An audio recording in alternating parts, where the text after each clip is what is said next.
To our new mayor, my friend Cory Booker, it is an honor to call you mayor. For the last 4 years, I have called him my captain, oh captain, from the Dead Poets Society. It is an honor today to call you the new mayor of the city of Newark.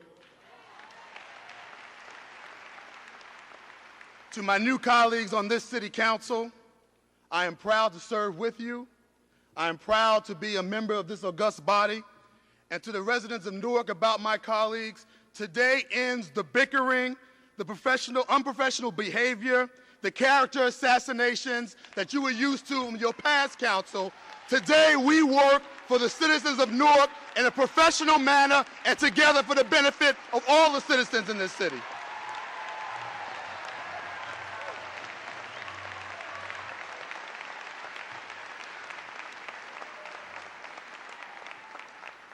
To my mother, Mary Rice, I don't know where you are, if you could stand where you are. I'm a mama's boy. I love you. She's my best friend. She's a woman that walks softly and carries a big stick. And sometimes as a child, she had to use it on my backside, but it made me the man that I am today. I thank you and I love you.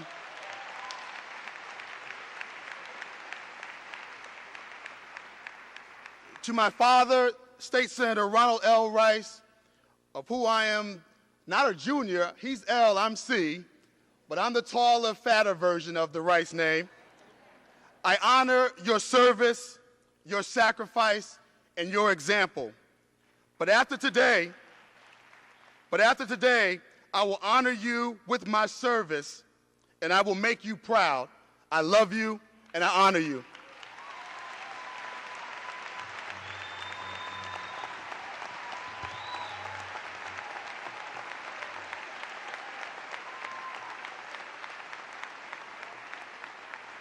I don't have much time. Y'all got to stop with the clapping. To my pastor, the Reverend Dr. William D. Watley, and my St. James AME Church family, I love you and your prayers got me through. To my special friend, Faith Edgar, who's in the house, where are you? Thank you. To my campaign staff and manager, Team Rice and Spencer Holden, and the Booker team and the West Ward with Marilyn Gaynor, thank you for your support and for getting up off the ground on May 9th and going back to work to get me elected on June 13th. Your sacrifice means everything to me. I honor it with my sweat, my sacrifice, and my undying work ethic on your behalf. To my predecessors in their spirit, Frank Adonisio, to Mike Batone, to my father, and to my immediate predecessor, Mamie Bridgeforth, particularly to Ms. Bridgeforth, I thank you for serving the West Ward honorably as the lady that you are. I look forward to building upon what you started and taking it even to higher ground.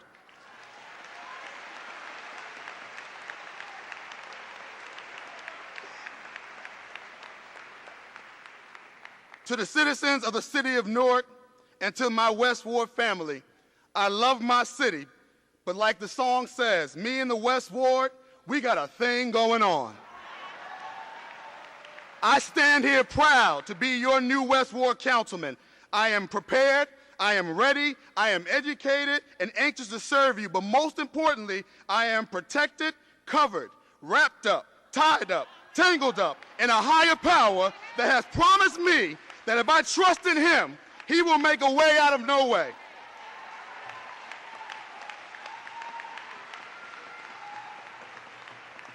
I don't want to repeat any of what has been said today, but I want to use my time to do two things: to thank a few people in my community and to challenge my city and specifically my ward to dream great dreams and to join me in making them a reality. I want to thank all of my teachers that had a positive impact on my life. The Alexander Street School teachers, Ms. Graber, Ms. Haywood, Ms. Capers, Ms. Hodges, Ms. Glenn, Ms. Guyton, Ms. Bonner, Ms. Bashir, Mr. Lavalette, Mr. Fay, and Mr. Slider, Mr. Scott, Professor Smith, Napolitano, Francese, and Miller. A teacher can affect the child's life in a positive way, and we should give honor and thanks to those that do.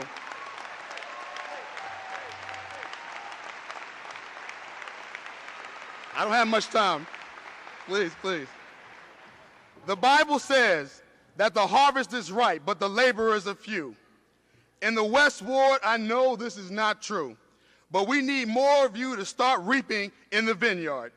I invite you to join this mayor in a new crusade, and for West Ward residents to join this councilman's new covenant with you, to join the West Ward Collective.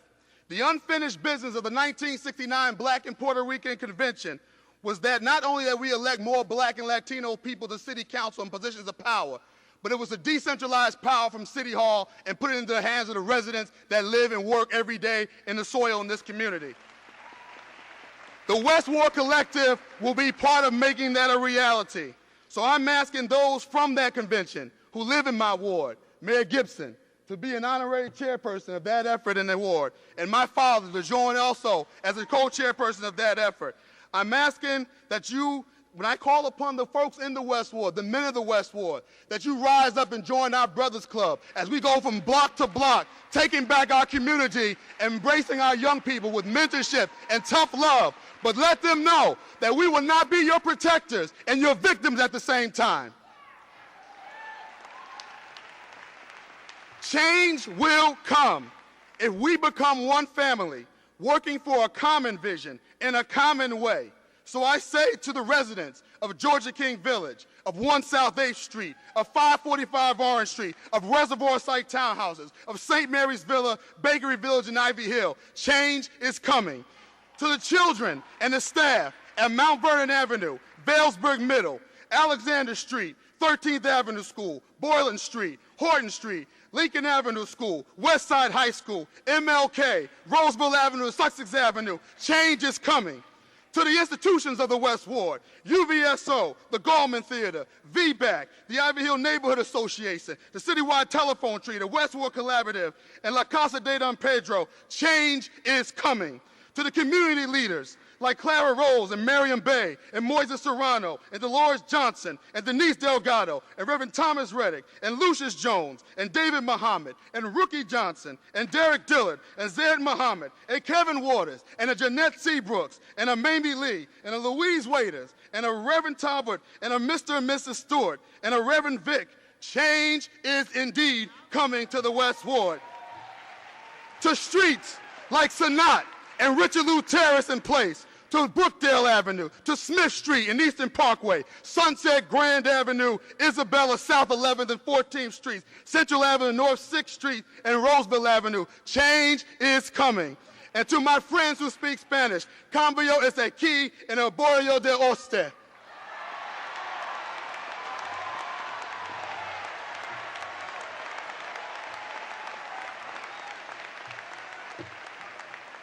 I leave you paraphrasing a poem that most of us who pledge Black Greek letter organizations know very well.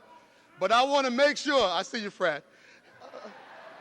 For those who don't know, I want to change some words to make it a love poem for my city of Newark. The poem is called Invictus, and it says very simply, out of the night that covers me, black as the pit from pole to pole, I thank whatever gods may be for our unconquerable soul. In the felt clutch of circumstance, I have not winced nor cried aloud. Under the bludgeonings of chance, my head is bloodied but unbowed.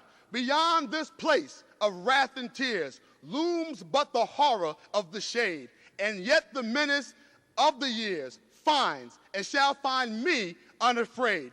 It matters not how straight the gate, how charged with punishments the scroll. We are the masters of our fate, Newark, and we are the captains of our soul. Thank you, and God bless Newark.